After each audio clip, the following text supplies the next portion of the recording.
Hello and welcome back to Overbooked. I'm Amanda and today we're going to be doing my 2019 reading stats. So I have pulled up my Goodreads here on my laptop that's right next to me that you can't see.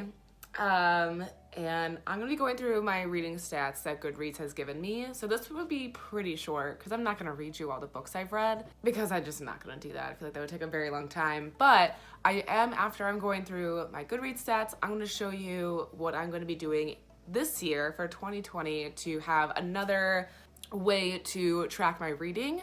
And I will get to that after this. But let's see what Goodreads has to say. I'll just bring this over, actually. This is probably gonna be easier. So totals.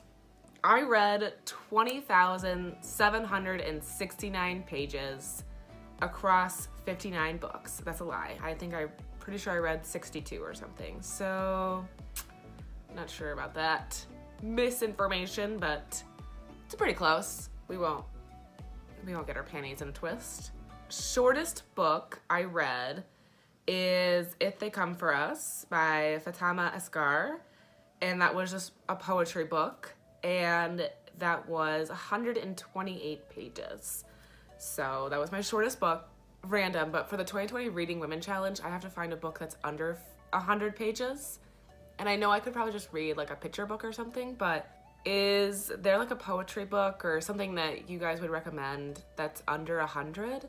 I would really like to know. Longest book I read was The Hemmings of Monticello by Annette Gordon-Reed, which was amazing. I talk about that in my nonfiction, my top 5 nonfiction for 2019. It's very good. She also came to the University of Michigan. I always mix those up, but in Ann Arbor. And I had to work that night at the restaurant that I used to work at. And I was really bummed because I was like, I would really love to go see her talk. But that was the longest book at 798 pages. Most popular book I read was Gone Girl by Gillian Flynn, because I am not current when I read things, and that came out like 6 years ago and I still hadn't read it. But it's still really popular, I guess, so it was most popular. So Gone Girl was the most popular, and 2,321,589 people also read this book with me. So to those 2 million people out there, I'm glad that we all finally got to it. Or if you guys were rereading it, whatever. But for those who actually read it for the first time, wasn't it nuts? It was crazy. And the least popular book I read was, and this reminds me that I need to text her, is Fire on the Track by Roseanne Metello. And this blows my mind. Only 649 people read this book. It was a good book. It wasn't that bad. Catherine, I need to text you because I owe you this book and I keep forgetting to bring it by. My average rating for 2019 is 4.2, which I'm not surprised because I'm a big fat baby when it comes to rating books. Like, I feel like I'm being mean if I give them under 3.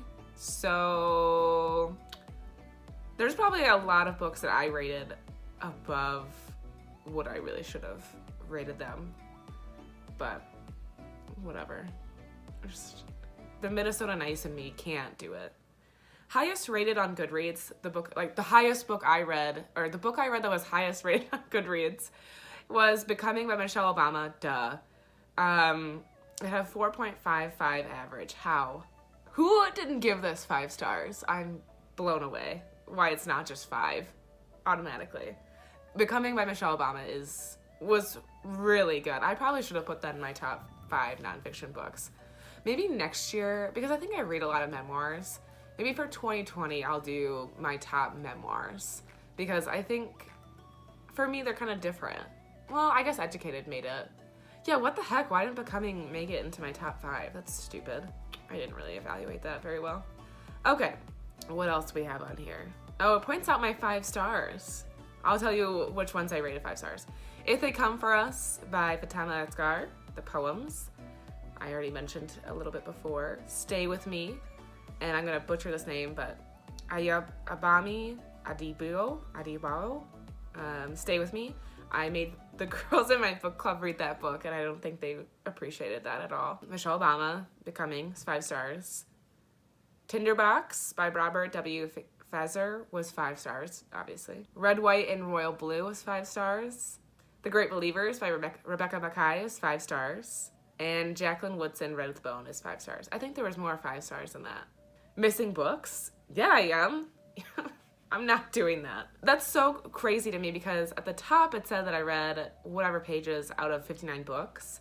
And at the bottom it says, I completed my reading challenge for 2019 and I read 63 out of 50 books.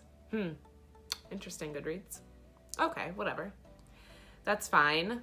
Not an accurate number. But anyways, so that was fun. So that was my Goodreads stats. But going into 2020, I'm also going to be using another tracker to track my reading because I'm a nerd. So I stumbled upon this tracker through Book Riot, and I'll link their YouTube channel and the video that I used to fill out the spreadsheet. Yeah, there's a spreadsheet. So I found this, I don't even know how I found it. I'm not even quite sure. Oh, I think I was watching someone's video about their 2019 Goodreads stats, and they mentioned how they use this as well. So if I can remember who I watched, it was just a random, I just searched Goodreads stats, and I don't remember who it was, but so she mentioned this reading tracker, and I was like, oh, that sounds really cool. So I went to the article, which I will link below, and it gives you like a template, and then you have to save it as, and then you create your own. But I think it's a really, really helpful tracker, and I just really think it's cool, and it's gonna give you tons of stats. And I'm gonna try doing this really cool thing where you don't see me, you just see my computer screen, and I'm gonna take you through filling it out. Okay, so like I said, I want to track my reading more in 2020, so I found this Book Riot reading log, and I will be linking this article in the description below, so don't worry, don't feel like you have to memorize this or whatever. But if you read this article, it kind of goes through everything and takes you through everything that's going on, and then at the bottom, what I think is the most helpful is this video, this walkthrough video. So I obviously will walk you through what mine looks like, but I am going to include the link to this video as well because this is super helpful and will be way more helpful than what I am about to show you. Like, I just want to show you the brief overview of this log, yada, yada, yada, but she goes way more in depth, and she teaches you a lot more than I won't be able to teach you. So what you would do is you would click this link here in the article, and it would take you to this blank template. And if you see, it says view only, so you can't do anything with this. So I believe what it is you have to make a copy, and you would click that, and then it would just be a new copy, and then you would just rename it then to my drive. But I'm on Chandler's drive right now, so we're not going to do that. But it teaches you that in the video and in the article, so we're not going to go through that. But this is mine, so I just renamed it my 2020 reading log, and I could probably take template off of there because whatever, it's not a template anymore, it's mine. So this is the log. And it gives me so much satisfaction to just look at all the things that you can fill in. So nice. So obviously I've already started filling it out because I've done some reading already this year.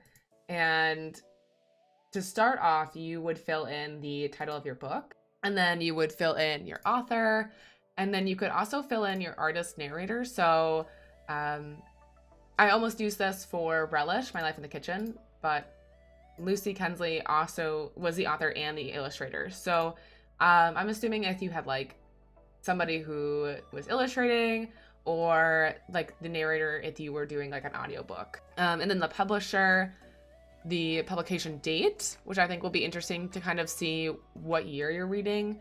Like I read a book in 2013, it kind of stands out from all the 2019s.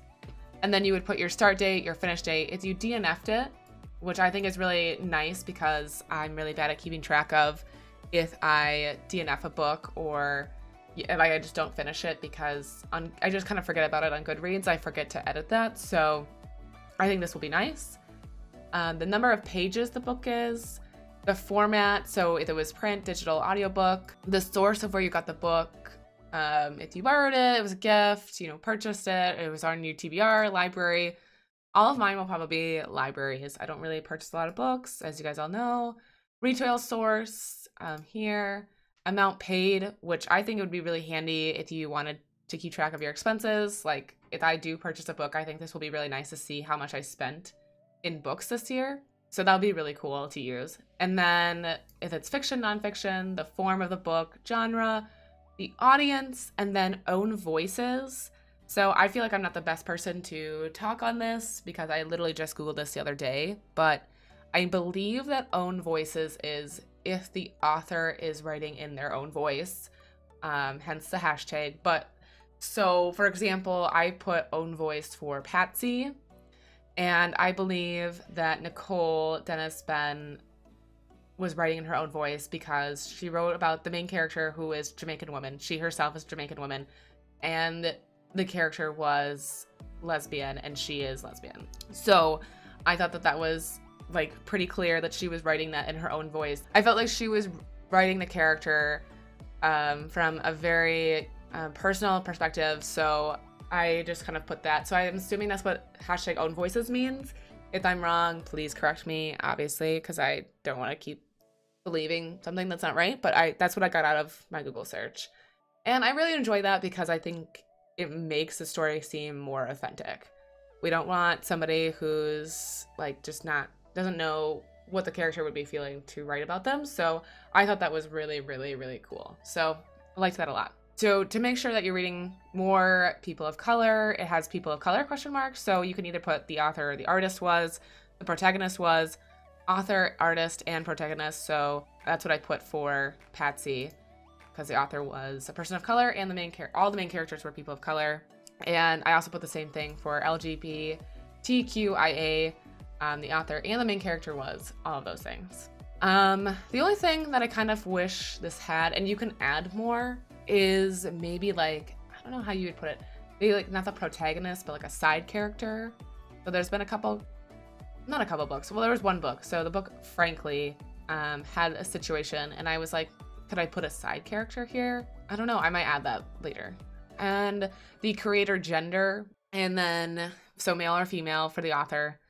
If there was a reread, if this book was translated, the nation of origin. So I'm not quite sure if I'm doing this one right, but I'm just putting the nation of origin as like where the author is from. Oops. Reason for reading, for fun, work, school, book club, personal development, readathon.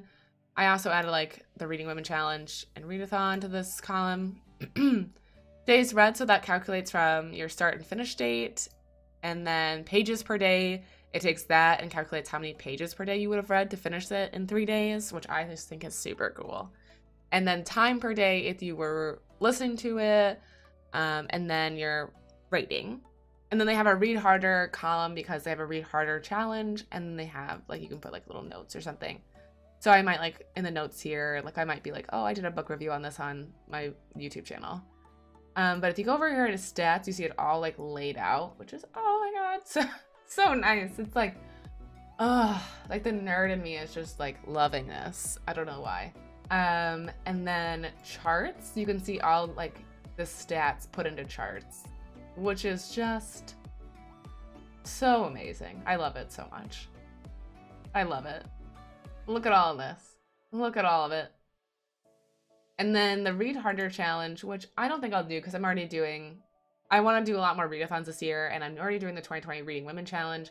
So, but if you don't have a challenge that you're doing this year, I think this would be a great one to do. Like, I think they're pretty much kind of, I think it's a lot in line with the Reading Women Challenge. Like, the goal is to read more books outside of your comfort zone, outside of the perspective that you always read out of, more diversely, and all of that good jazz. So I definitely recommend, if you don't have one and you want to use this log, I think you should take a look at this because it's definitely looks like it's a good one. That was just a brief overview of the reading log, and like I said, you should definitely check out the video in that article that I'll link to get more information on everything, on how to input information, how to add to the columns. I definitely needed to watch that every time I do it, so definitely check that out. And that's kind of it. That was my 2019 reading stats, how I'm going to be tracking my reading in 2020, and I'm very excited. Let's do this.